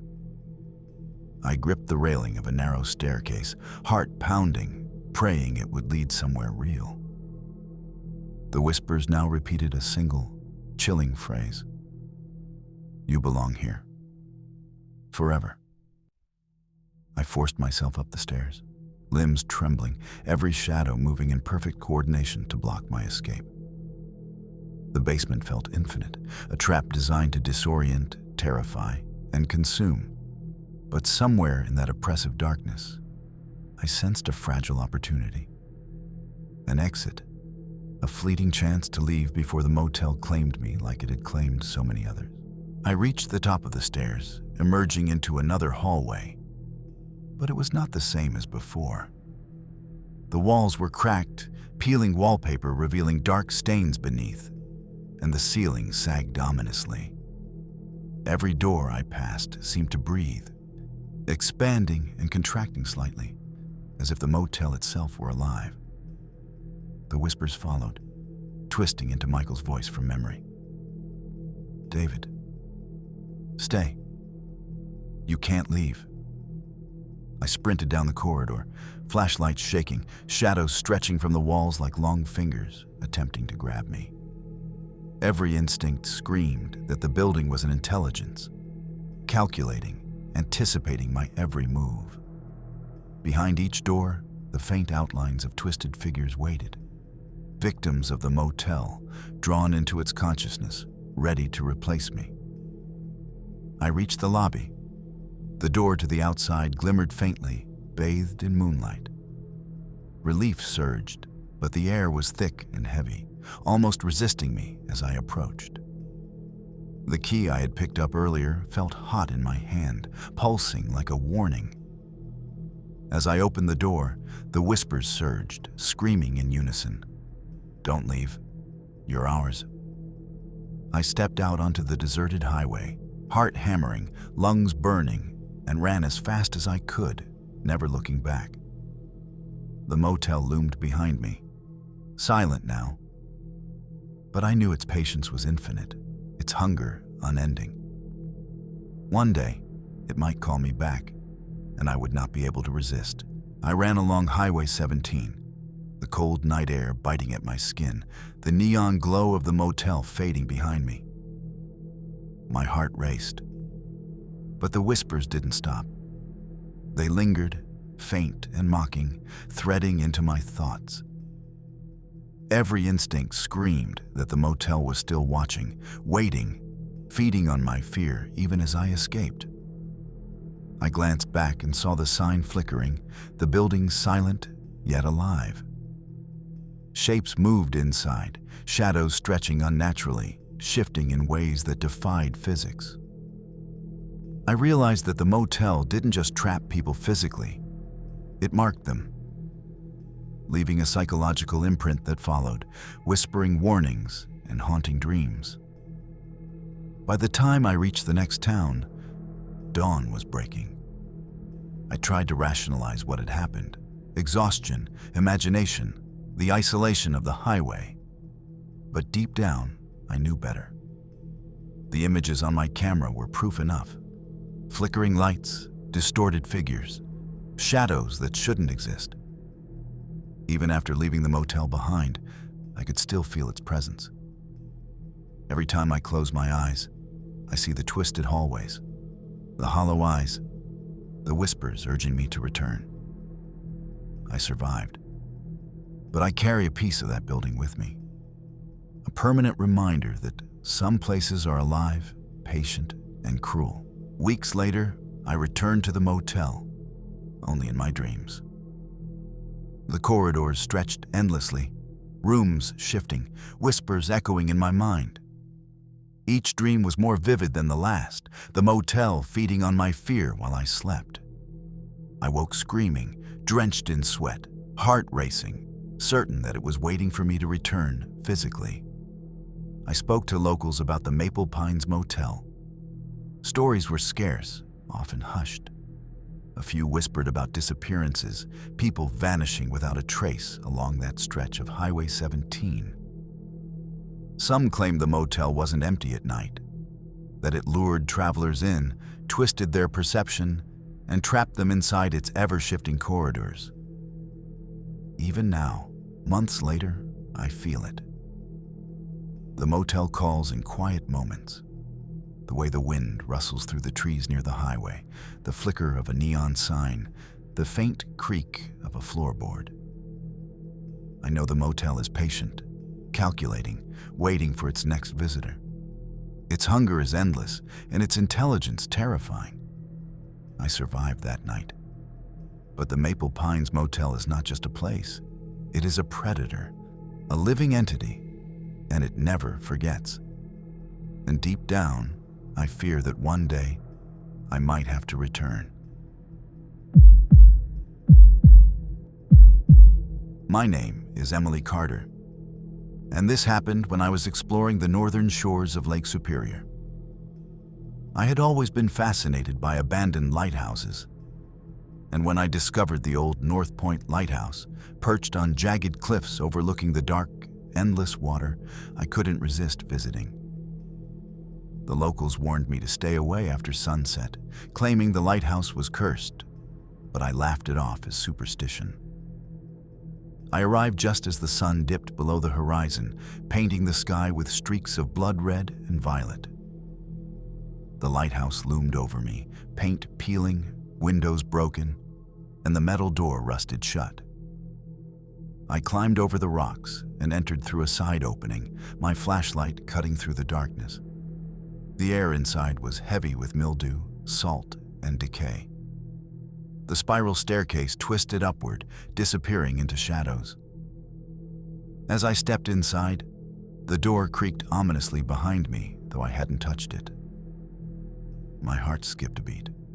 The lighthouse felt alive, watching, waiting. I called out softly, my voice swallowed by the vast, hollow interior. Then I heard it, a faint, deliberate tapping above me, echoing down the staircase. Slow, deliberate, almost like footsteps, but not human.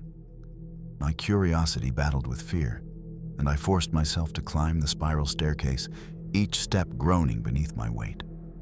Something was up there, and I wasn't alone. The higher I climbed, the colder the air became. Unnaturally so, despite the mild evening outside. The faint sound of tapping continued, echoing in irregular rhythms, as if testing me, daring me to reach the top. The flashlight flickered, casting elongated shadows that danced along the walls, sometimes appearing humanoid, sometimes grotesquely twisted.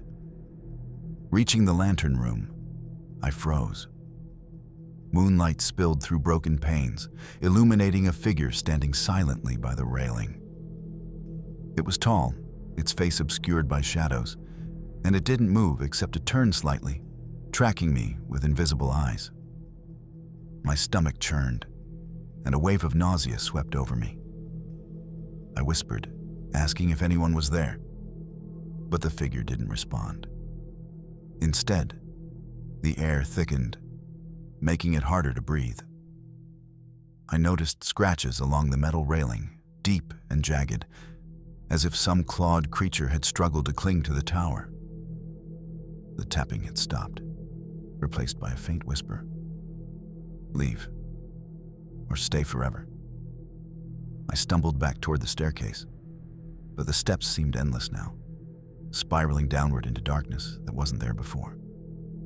Shadows shifted behind me, following, reaching. The lighthouse wasn't just abandoned, it was alive, feeding on fear, drawing energy from anyone who dared enter. I understood then that curiosity could be deadly. Something in this lighthouse had claimed others before me, and it was testing whether I too would become part of its haunted legacy. I stumbled down the spiral staircase, my flashlight shaking violently, shadows twisting around me. The air was thick, icy, and carried whispers that seemed to echo from the walls themselves. Each step groaned under my weight, though sometimes it sounded like something heavier was following behind. I dared not look back. The lighthouse was no longer a simple abandoned structure. It was a predator, bending reality around me, feeding off my fear. Halfway down, I felt it. A presence pressing close, cold and suffocating. I turned sharply, flashlight illuminating only empty space, yet the whispers intensified. You can't leave. You belong here. I fumbled toward a side door I hadn't noticed before, the metal handle icy under my grip. Beyond it was a narrow passageway, winding toward the cliff's edge. The floor was slick, covered in dust and rust flakes, and faint footprints marred the surface. Human, but elongated and distorted. My heart raced. I knew I was not alone. A sudden movement caught my eye. A shadow darted across the passage, just beyond the reach of my light. I ran, stumbling over broken boards, the whispers now a deafening chorus echoing my name, mocking me. The lighthouse seemed to shift, the walls bending, the ceiling stretching unnaturally, as if the building itself were alive and determined to trap me. The passage led me to a balcony overlooking the jagged cliffs. Moonlight spilled over the dark water below, waves crashing violently against rocks. Relief surged. I thought I was near escape. But the lighthouse had other plans. Shadows moved along the balcony, crawling up the walls and railing, forming humanoid shapes that twisted unnaturally. A low, guttural whisper filled the air. You came willingly. Now you cannot leave. I froze, gripping the railing, and noticed scratches along the stone ledge, deep and jagged, evidence of previous victims. I realized that the lighthouse didn't just haunt, it claimed, leaving no trace except fear and echoes. My flashlight flickered and died, plunging me into darkness. The figures advanced silently, impossible in their movement, gliding over the floor without making a sound. I scrambled backward, heart hammering, and slipped. I caught myself just before falling into the abyss, the waves roaring below. Shadows surrounded me, pressing closer, whispers merging into one horrifying command. Stay with us. Forever. Panic overtook reason. I fumbled with my flashlight, praying it would turn back on. The beam flickered weakly, revealing one of the shadowy figures mere feet away. Tall, faceless, limbs unnaturally elongated, watching, waiting. I realized survival meant confronting the darkness head-on. Finding the exit before the lighthouse consumed me completely. I backed away from the shadowy figures, heart racing, breath ragged. The moonlight reflected off the waves below, but the lighthouse seemed darker than the night itself. Every instinct screamed that the building was alive, an intelligence feeding on fear, reshaping reality to trap those who entered. The whispers surrounded me, layered and overlapping, repeating my name and mocking my panic. I noticed a narrow door at the far end of the balcony, partially obscured by shadows. It seemed to lead to a lower ledge along the cliff. Clinging to the railing, I edged toward it, each step careful, my legs trembling. The shadows followed, moving fluidly, stretching impossibly, as if they were extensions of the lighthouse itself. The air grew colder, almost solid, pressing against my chest. My flashlight flickered on and off, revealing glimpses of humanoid forms behind broken window panes, watching silently. One leaned toward me, face still featureless, and whispered in a voice that was mine, but distorted. "You cannot leave. This is your home now." I swallowed my fear, forcing my legs to move faster. The door opened onto the lower ledge, slick with moss and rainwater. I stepped carefully, the wind from the cliff tearing at my clothes, the shadows still pressing behind me. Somehow, I had to escape before the lighthouse claimed me, like it had claimed so many others. The lower ledge was narrow, treacherous, and the wind nearly knocked me off balance. Every movement had to be precise. The shadows behind me stretched impossibly long, following with deliberate, silent intent. The whispers merged into a single, horrifying command. "Join us, or fall." I glanced back, and for a split second, I saw the interior of the lighthouse through the broken windows, a labyrinth of warped staircases, impossible corridors, and the silhouettes of past victims twisted into grotesque forms. I shivered and pressed onward, hugging the cliffside. My flashlight's beam flickered wildly, illuminating jagged rocks and wet moss, revealing the edge below in horrifying detail. Suddenly, one shadow detached from the rest, gliding silently toward me, its limbs bending inhumanly. My heart froze. I scrambled, adrenaline surging, and leapt toward a lower rock formation, the wind whipping my hair, the waves roaring like furious beasts below. The shadow hesitated at the ledge, then retreated back into the darkness, as if aware of my fleeting escape. My chest heaved, my fingers scraped against the rough stone, and I realized the lighthouse wasn't just a building. It was a predator, patient and intelligent, observing and testing me. I had survived the initial encounter, but I knew it wouldn't give up easily. The night was far from over, and the lighthouse had not finished claiming me.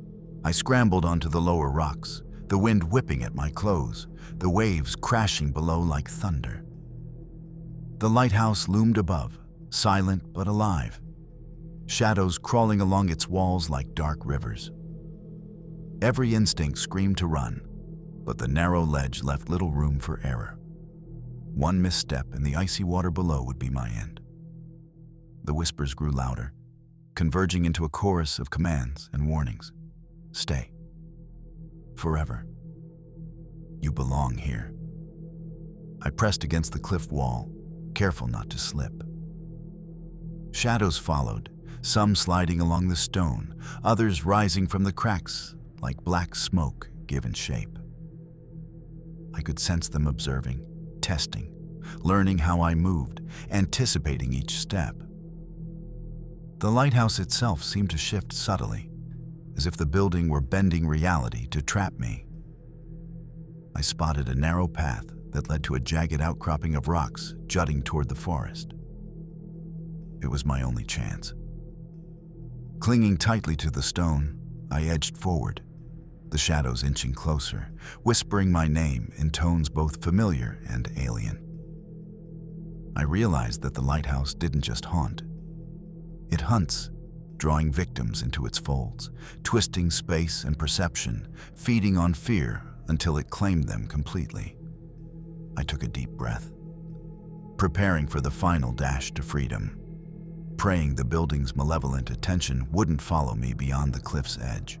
I sprinted toward the outcropping, heart hammering, breath ragged, the wind threatening to throw me off balance. The shadows surged, moving fluidly, stretching impossibly, almost playful in their cruelty. The whispers were deafening now, layered and overlapping. You cannot escape. You will join us. A figure detached from the rest, gliding silently alongside me, its limbs bending unnaturally, faceless head tilting as if observing my every move. I tripped over a jagged stone, scraping my palms and knees, but kept moving, adrenaline pushing me onward. The cliff edge neared, jagged rocks below, waves roaring, and I could feel the malevolent presence reaching for me with invisible hands. The lighthouse groaned and creaked behind me, the structure itself seeming to pulse with life. Shadows flickered in the broken windows, watching, learning, waiting. I could feel its hunger, the patience it had exercised for decades, and understood fully that the lighthouse's cruelty was methodical. It never forgot, never forgave. Finally, I leapt from the outcropping onto solid ground near the forest, rolling to absorb the impact. My body ached, but I didn't stop. Behind me, the lighthouse loomed, silent again. But the shadows lingered at the windows, waiting for the next curious soul foolish enough to enter. I realized then that surviving the lighthouse was a temporary victory. Its hunger was eternal, and one day it might call me back, stronger and more cunning than before. I collapsed at the edge of the forest, chest heaving, legs trembling, my entire body shaking from fear and exhaustion. The lighthouse stood behind me, silent yet alive, its broken windows glowing faintly in the moonlight. I thought I was safe, but the whispers lingered, carried by the wind. You can't leave. You belong here. I tried to convince myself it was over, that the malevolent presence was confined to the building. But deep down, I knew better. The shadows in the windows seemed to follow me, moving independently, as though aware of my every thought. Even the forest, normally a sanctuary, felt ominous, the wind rustling leaves in a rhythm that mimicked whispers. I fumbled for my camera and reviewed the images I had captured. Each photo revealed subtle horrors, distorted figures, shadowy limbs creeping along walls, impossible perspectives of the spiral staircase. The lighthouse had not just haunted me, it had marked me, leaving traces of its presence on both mind and memory. I stumbled toward the main road, heart racing, but every step felt heavier. The wind carried a faint, cold scent of mildew and salt, and I felt it pressing against my skin like invisible fingers. I knew then that the lighthouse's hunger was patient, intelligent, and relentless. One day, if I let my guard down, it would call me back, and this time, it would not let me escape. Weeks passed, but sleep brought no relief. The lighthouse haunted my dreams, spiral staircases twisting infinitely, faceless shadows gliding silently, whispers echoing from every corner. Each dream was more vivid, more terrifying, as though the building itself reached into my subconscious. I would wake screaming, drenched in sweat, heart racing, certain that the lighthouse waited for me to return. I spoke to locals about the North Point Lighthouse. Few dared to recount their experiences. Those who did spoke of disappearances, eerie lights at night, and travelers who ventured too close and were never seen again. One old fisherman whispered that the lighthouse was alive, feeding on curiosity and fear, trapping souls until they became part of its twisted, haunted legacy. Even now, months later, I feel its presence in quiet moments, the faint echo of footsteps in an empty house, the whisper of wind through the trees, or a fleeting shadow glimpsed from the corner of my eye. I know the lighthouse remembers, waiting patiently for its next visitor. Surviving was only temporary. The North Point Lighthouse is not just a building, it is a predator, an intelligence that learns, watches, and waits. And deep down, I know that one day, I might have to return, drawn by its unrelenting hunger and dark allure. As the night settles over Ontario, the echoes of these 7 terrifying stories linger in the mind. From the haunted corridors of the Maple Pines Motel to the shadow-filled spiral staircases of the North Point Lighthouse, each tale is a reminder that the darkness around us is not always empty. Some places remember, some places hunger, and some, like the wilderness, the abandoned highways, and the isolated lighthouses, are alive in ways we cannot understand. These are not legends or campfire tales. These are real encounters, lived by ordinary people who ventured too far, stayed too late, or crossed paths with something that should not exist. From shadowy figures that follow silently, to buildings that twist reality and whispers that pierce the mind. Each story proves that fear can be tangible, patient, and intelligent. Perhaps what makes these tales most terrifying is their persistence. They do not end when the night does, or when the doors are locked. They remain in memory, in fleeting shadows, in the small hairs on the back of your neck when you think you are alone. If tonight has taught us anything, it's this. Some places are alive, waiting for curiosity to draw us in. And once we enter, the darkness may never let go. Thanks for watching. This was Dark Fears.